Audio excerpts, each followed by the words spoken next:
Welcome back, everyone, for another deep dive.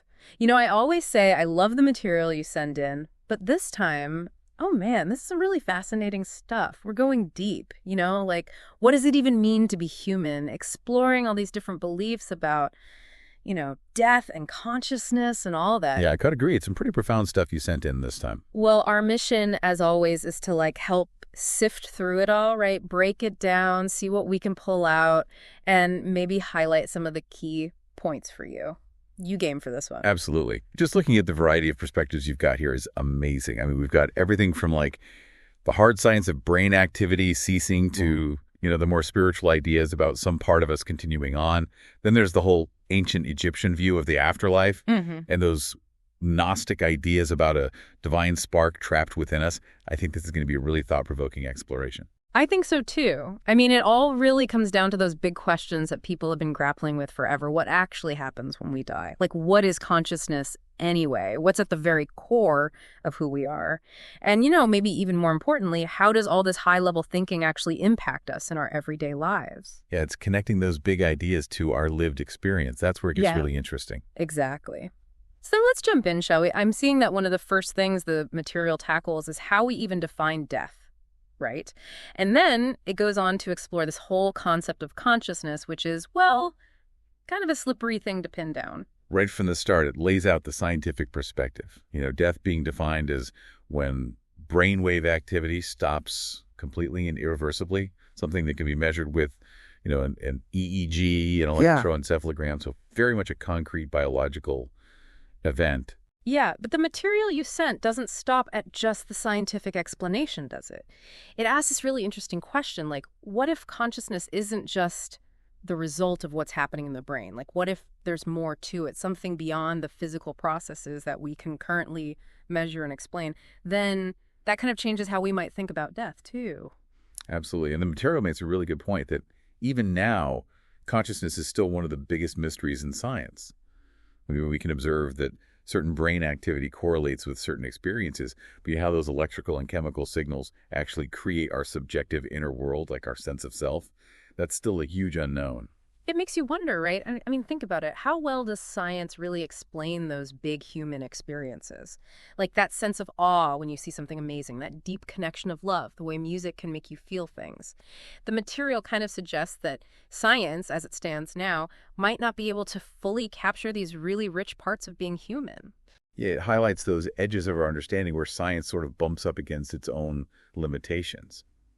And I think that's where the spiritual perspectives that are also presented in this material become really fascinating. The idea that we are fundamentally spiritual beings, eternal in nature, just having a temporary experience in these physical bodies. Yeah, and there's that really great analogy in the text about how our bodies are like garments and our souls are like receivers, tuning into creation, which is sort of like the big TV station broadcasting everything. I like that analogy. It really helps visualize this idea that our true identity, that spiritual essence, isn't limited to this physical lifetime.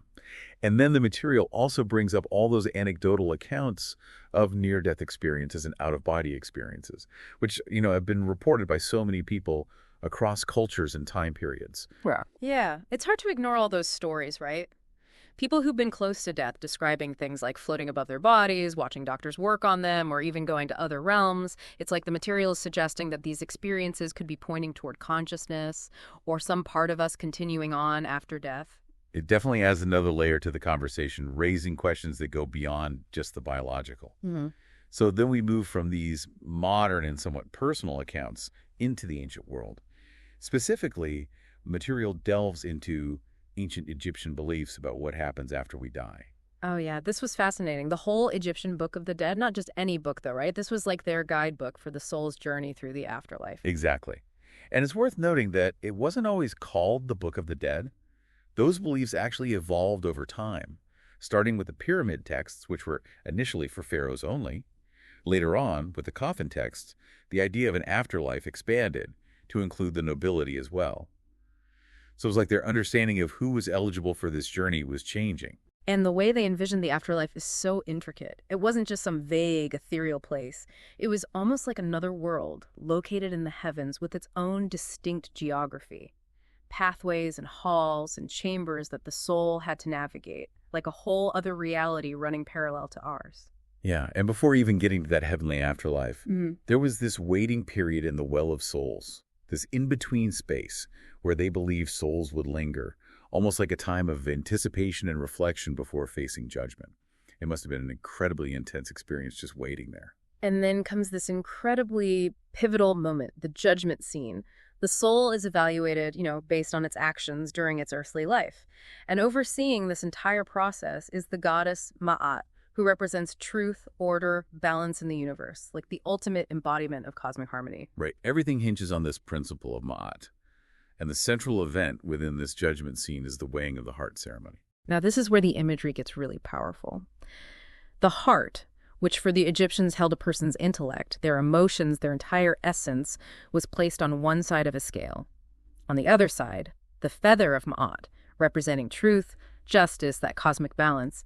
And overseeing this incredibly important weighing was Anubis, the jackal-headed god associated with mummification and the underworld. Talk about pressure. Yeah, no kidding. And the outcome of this weighing determined everything. If the heart was lighter than the feather, meaning the person had lived a life in alignment with Ma'at, then they were worthy to pass into the afterlife and, presumably, continue on the cycle of reincarnation, continuing to evolve spiritually. But there was a pretty dramatic alternative, wasn't there? If the heart was heavier, weighed down by negative actions or imbalances, then the soul had to face this terrifying creature called a mit. It's described as having the head of a crocodile, the body of a lion, and the rear end of a hippopotamus.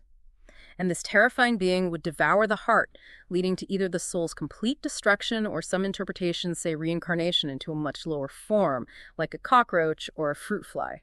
Wow. Talk about consequences. It really shows just how much emphasis they placed on living a virtuous life.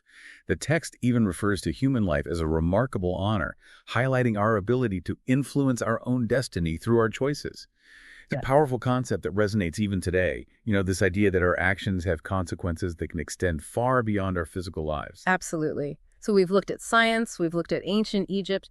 Now let's switch gears again and explore another really interesting perspective that was in the material you sent. Gnosticism. Ah, yes. Gnosticism. This was a movement that flourished in the first few centuries CE. It wasn't just one unified religion, but more like a collection of diverse schools of thought with some shared beliefs. As the text describes, a core idea in Gnosticism is that every person has this divine spark within them, a piece of the ultimate divine reality that's become trapped in the material world. And their view of how this material world came to be was also pretty unique, right? They didn't believe it was created by a supreme, benevolent God. Instead, they attributed it to a lesser, imperfect spiritual being. They even sometimes identified this being with the God of the Old Testament. Yeah, that's a central part of Gnostic thought. They often viewed the physical universe as kind of flawed, even hostile in a way, a creation of this demiurge, as they called it. So their main goal, as the material explains, was to awaken to that inner divine spark, free it from the limitations of this material realm, and help it return to its true spiritual home. There's something really compelling about that idea, right? Feeling like a fragment of something much greater, yearning to be reunited with its source. And what's really interesting is that the material you sent connects these ancient Gnostic ideas to some of the anxieties and struggles people feel in our modern world. That connection is what makes these ancient ideas surprisingly relevant to us today. The text talks about the anxiety and turmoil that so many people experience, constantly worrying about finances, just this general unease about the state of the world. And it proposes that this persistent worry actually keeps us distracted, disconnected from our true, authentic spiritual selves. It uses this really powerful example comparing the amount of resources that are readily mobilized to support financial institutions versus, say, the limited funding and attention given to protecting the Amazon rainforest. It also brings in the indigenous peoples of the Amazon, highlighting their deep connection to their spiritual essence and their understanding of the interconnectedness between humanity and the natural world. Yeah, it's a stark contrast. And the text poses this really thought-provoking question. Does constantly consuming often superficial content, like reality TV and all that, actually support our inner growth and spiritual development? Or does it just keep us stuck in this cycle of distraction, disconnected from who we really are? It's a big question, and it makes you think about how we spend our time and attention, which are some of our most precious resources, right? So then, the text introduces this idea of a new consciousness, something it calls Echotruth. It's presented as a potential way to break free from those old ingrained patterns and limitations. Yet frames this new consciousness as a crucial evolutionary step for humanity. suggesting that we need a fundamental shift in awareness to deal with the challenges we're facing. It even mentions a transition to chapter 2, implying like a whole new era of understanding and being. And to kind of bring all these ideas down to earth, the material includes this guided meditation called the Four Flames Cleansing. It feels like a tangible practice for anyone looking to explore these themes of spiritual and energetic well-being. Totally. Guided meditations offer a really direct way to experience our inner energy and work with it intentionally. And like most meditations, this one starts with focusing on the breath, which, helps to ground and center us. Right, the breath as an anchor. And the core concept of this specific meditation is about connecting with a universal source of light, bringing that energy into our being, and then using it to release any stagnant or negative energies that we might be holding on to. It then breaks down the cleansing process into 4 distinct flames, each associated with a direction and a specific energetic function. Let's walk through them. First, we have the ruby red fire. It comes from the north, and you're guided to visualize this vibrant red light filling your entire energy field, being carried by your blood. It focuses specifically on cleansing the heart center, burning away lower vibrational energies, and opening up space for higher, more refined frequencies. Next up is the electric blue flame. Coming from the south, this one is about permeating your etheric body, that subtle energy blueprint of your physical form. It aims to seal any openings, rips, tears, anything in that energetic layer. It's almost like creating a shield against lower frequencies and closing any multidimensional openings that aren't serving your highest good. Then there's the emerald green fire associated with the east. This one works on a deeper level, cleansing the entire auric body, all those layers of energy that surround your physical body. It purges on a cellular level, aiming to clear out any imprints of illness or disease. The intention here is to restore both your physical and energetic bodies to a state of perfect health and well-being. And last but not least, the diamond white fire coming from the west. This one is all about enveloping your entire being in a radiant cloak of light, specifically moving down your spine, extracting any lower frequency energies or attachments that are ready to be released. After working with each of these flames individually, the meditation then brings them all together. You visualize all 4 flames merging, simultaneously enveloping and purifying your entire being, expanding your overall energy field. And then it introduces this incredible golden white fire emanating from the sun. This powerful light forms a protective cube around your space, extending beyond your personal energy to cleanse the environment around you. So it's clearing the walls, the doors, windows, even the earth, the air, everything. It purifies the spirit within and also the energetic grids of existence, positively affecting energy pathways and promoting healing, rejuvenation. That stage really emphasizes the interconnectedness between our personal energy and the energy of our environment. Then the meditation closes with this feeling of lightness as the transformative energy disperses. It encourages you to embrace a sense of completion, of being cleansed, as the energies gently withdraw, leaving you in a renewed state. And it ends with a suggestion to carry that balance and clarity with you throughout your day, even into your dreams. It's a pretty holistic approach to energetic cleansing and renewal, wouldn't you say? Absolutely. And it provides such a tangible way to engage with those bigger concepts of spiritual and energetic well-being that we've been discussing. So as we wrap up this deep dive, wow, we really covered a lot of ground. From the scientific perspectives on death and consciousness, to these diverse spiritual ideas, ancient Egyptian beliefs about the soul's journey, and the Gnostic concept of the divine spark seeking liberation. We even got to experience a practical technique for energetic cleansing with the 4 flames meditation. And what's so fascinating is seeing the contrasts and connections between these different ways of looking at the world. Science, grounded in observation, offers a different lens than the spiritual focus on inner reality. The Egyptian focus on ethical action is distinct from the Gnostic emphasis on inner knowing. And the meditation practice gives us a tool that resonates with the core principles of balance and growth that we find in various traditions. It all circles back to those big questions we started with. What happens after death? What is consciousness? What's our true essence? And I hope that this exploration has given you some new food for thought, some new perspectives to consider as you continue your own journey. I hope so too.